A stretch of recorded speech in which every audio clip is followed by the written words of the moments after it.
welcome to this edition of X's and Row. I'm your boy, Row, contributor for State of the U and OG member of the Orange Bowl Boys. As always, you can always subscribe to the channels that you see on this screen. And I just wanted to do this interactive, see how it worked out. So in this case right here, I got a question online from Matthew Craig Martin at Craig_Martin. Lashley has a rep for some trick gadget plays. Any you think are particularly ripe either due to our personnel or due to our offensive tendencies so far?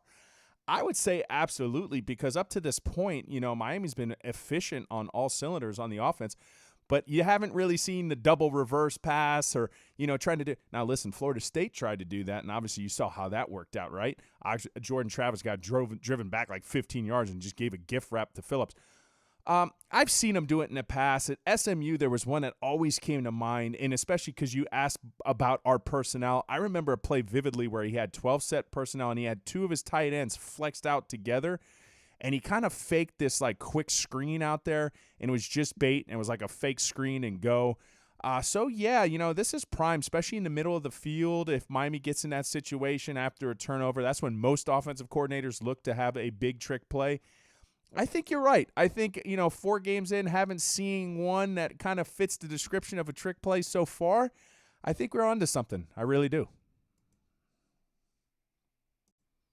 So the next question is going to come from Steve Kim at Steve ESPN Kim on Twitter. First of all, he's a huge Canes fan. Is an OBB alumni. I love this guy. So animated. Catch him on the 3 knockdown rule with Mario Lopez. Yes, that Mario Lopez. But he asks, is it time to go with the younger, faster LBs? Couple causes of concern right now. And the fact of the matter is this. Miami has given up 55 plays over 10 yards, right? 55 plays in 3 games. Now, I know it's a sample size. I know Miami is one of the few teams because of the pandemic who's played 3 games. And you know what? In this case, I can only compare somebody else that has a common opponent, and that's Pitt, and they've only done it for 15 times. And if you ask me, one of the biggest reasons why we're giving up some of those chunk plays, it could possibly be at that linebacker position, and I'll put it mildly. The other reason being is this. Out of all the PFF grades that are getting in there, you're getting it a lot from the defensive end position. You're obviously getting it at the quarterback position with De'Aaron King. So you're seeing guys graded really high. You're not routinely seeing these guys getting graded out high at the linebacker position. But here's my concern, Steve. Is it time to go with younger, faster LBs? You bring up an interesting question, but I think one of the things that's going to go ahead and solidify this defense is more snaps. We had a very junior-laden and senior-laden defense this year. Your only true sophomores initially in the starting lineup that was, at the beginning of the year were your 2 striker positions, right? And everybody else. But if you think about it, in terms of snap count, you got a lot of linebackers who are looking at their first snaps in the beginning of the 3 years. And that was always my biggest question and concern, Steve, was were these guys going to fit their gaps early? Were they going to have a couple instances where they could have made plays and they didn't? I think you're seeing that. I think if you go younger and faster, you're still going to have that until a certain point of the season when they start to get a little bit of experience under their belt. But Miami's in good hands, too, because you kind of see when Tyreek Austin Cave got in there and Corey Flagg, some of these guys, I think it's in good hands moving forward. I honestly believe, though, a lot of this is going to get rectified as the season moves on and these guys have more snaps. So this next question comes from D. Kift. D, I don't even know how to say your last name, but you're near and dear to us at the Orange Bowl Boys, being a proud supporter and Patreon for a long time. I appreciate the question. So you say, yes, I believe there's a chance we can beat Clemson. What does Lashley need to do to prepare our wide receivers? Up to this point, I wondered who was going to be the dominant X wide receiver. And in this case, you're almost seeing it by wide receiver by committee. Last year SMU had a couple guys that went over 1,000 yards receiving. Their go-to guy who had over 100 receptions was James Prochet.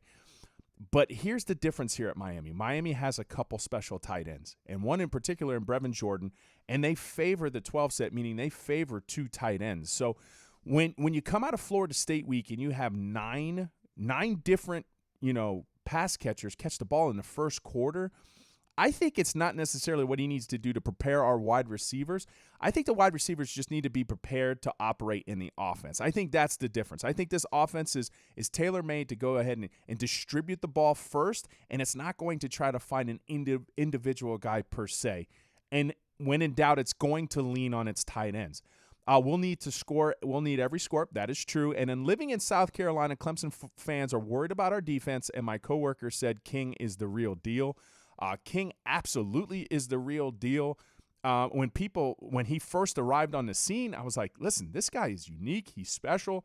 There's only a few people in history, you can count them on one hand, who had over 50 total touchdowns at the collegiate level, and he's one of them. So absolutely, he's the real deal. Enjoy him, Canes fans. And they're worried about our defense. Well, Clemson fans, I'm a little worried about our defense too. So there you go. Alex Hernandez, I love the question. Braveheart's actually my favorite movie of all time. So, and that's close because Gladiator's up there too. But I love the question. Easy for me. Give me Mel Gibson when he was cool, and Braveheart for the win. All right, so the next question is coming from Panama Kane. What do you think should be our main basis of attack against Clemson? 2 to 3 concepts. I just don't see us being successful running inside zone against them. We've been doing it quite a lot. And by the way, King ain't great with his decisions in the mesh. I'll get back to your 2 to 3 concept, but let's go ahead and talk about the inside zone against them in mesh. And for the viewers and their listeners at home, inside zone is a play where you give it to the running back, and it's zone blocking style is typically where the offensive linemen come out in unison. Now, what Panama means in terms of the mesh, now this is the play, this is the quarterback zone read off of the inside zone habitually. And that's when De'Aaron King will put the ball in the belly of a running back, and he's reading somebody. He's reading the defensive end. And essentially, the defensive end gives him the cue whether to either keep it or run it and give it to the running back.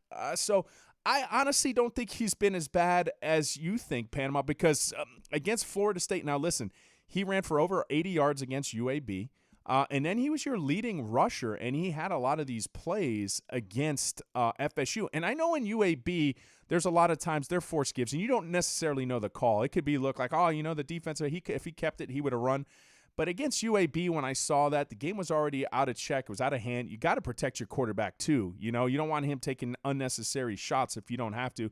So a lot of those are just, fakes, but their force gives. Miami's been known to do that in the past.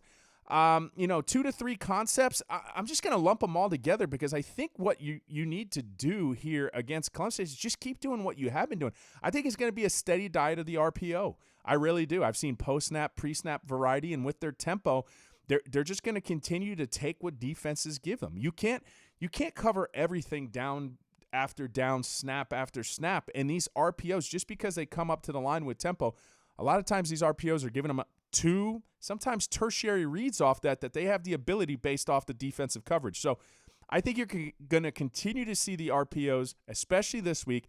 I still think you're going to see the inside zone. I think you're going to see the quarterback keep read off of it. And you know what? I think they're still going to be successful.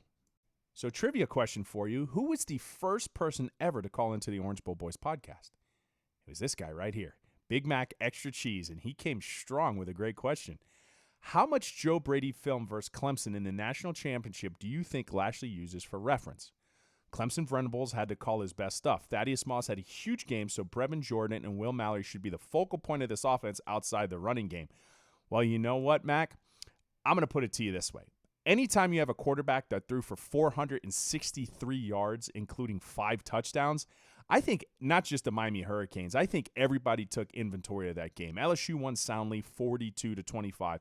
And Clemson, who's hung its hat on being a tough, hard-nosed defense, LSU, and listen, they had a special offense, broke a lot of records last year. They did remarkable. Now, yes, you talked about Thaddeus Moss, and looking at his stats from last year, he had 36 yards for 2 touchdowns in the title game. So I think he was more of a red zone threat. You got to remember Jamar Chase, 221 yards and 2 touchdowns himself. So that seemed to be the guy that went off that game, and deservingly so. And then you outside the running game. But here's the thing with the tight ends, and that's why I think they're going to go ahead and be more focal points this year, is because of the fact that I hope Hurricanes fans, and if you've been paying attention to the student of the game breakdowns, how well the tight ends have been blocking this year for us. They're a big reason as well for why the Miami running game is doing what it's doing. Remember, that first game against UAB, those rushing totals was the highest rushing total, second highest, since Miami joined the ACC in 2004. And then when I went back and watched that, those tight ends were blocking their tails off. So hopefully that answers your questions. Thank you very much, Mac. I'll see you soon. So the next question is coming from Jake at State Farm. No. On Twitter at J_Campbell10. That's where you can find him. And he asked the question right here. What is the matchup against Clemson offensively do you think is the most advantageous for Miami, and which matchup keeps you up at night? You know, in this case, I think the matchup that you would tend to gravitate to is at the tight end versus the linebacker position, or when Brevin Jordan gets matched up on a cornerback or potentially on a safety. He's your leading receiver on the team. He's averaging 70 yards a game. He's got 3 touchdowns. The next receiver in line is basically Mark Pope, and he doesn't have a touchdown on the season, but at least he's caught 11 receptions versus Brevin Jordan's 15 receptions. So you're naturally going to think that. Now, what do good defenses like to do, right? The Bill Belichickian rule, right? It's you take away the strength of that team. And in this case, this is where I feel comfort here, Jake, because the fact of the matter is Miami has shown this propensity to go ahead and distribute the wealth that I don't really necessarily have this matchup gold where I think, the tight ends are going to exploit it. I just honestly, it just depends on how Clemson wants to go ahead and combat this. Like, I go back to that touchdown that D. Wiggins had against Florida State. In that play, and you could go back last week and watch it for those on the State of the Game breakdown. On that play, Florida State decided to bracket Brevin Jordan. They had a linebacker underneath. They had a safety over the top that left a one-on-one matchup for Wiggins, and he scored. That's the matchups that I want to see. It's not necessarily that, but if teams decide to take Brevin away, I think we have enough talent on this team to go ahead and operate. Now, when you would say what matchup keeps you up at night, I think the obvious answer people would naturally gravitate towards and say it's the offensive line. But let me remind all the Canes viewers at home, the Miami offensive line on the season has given up 3 sacks. To their own admission of their offensive coordinator, the offensive line has not given up a single sack because he can make the case he could either put it on a quarterback or somebody else. So the offensive line in 3 games, this same offensive line who last year gave up 51 sacks, they have not given up a single sack. Now, do I think Clemson's going to get home a time or two this week? I do. I really do. I think, they're a talented defensive line. It's the same way ours is going to operate, and they sack D'Eriq King sometimes in the game. So that's going to be the matchup. It's not keeping me up at night, but it's the matchup to watch. Can the Miami offensive line win that game ball? Because my cohort Toast refuses to give him a game ball, and I've given the Miami offensive line a game ball 3 weeks in a row. Can they go ahead and keep the pressure enough off of D'Eriq King that we can still continue to operate and still continue to distribute the wealth and be effective?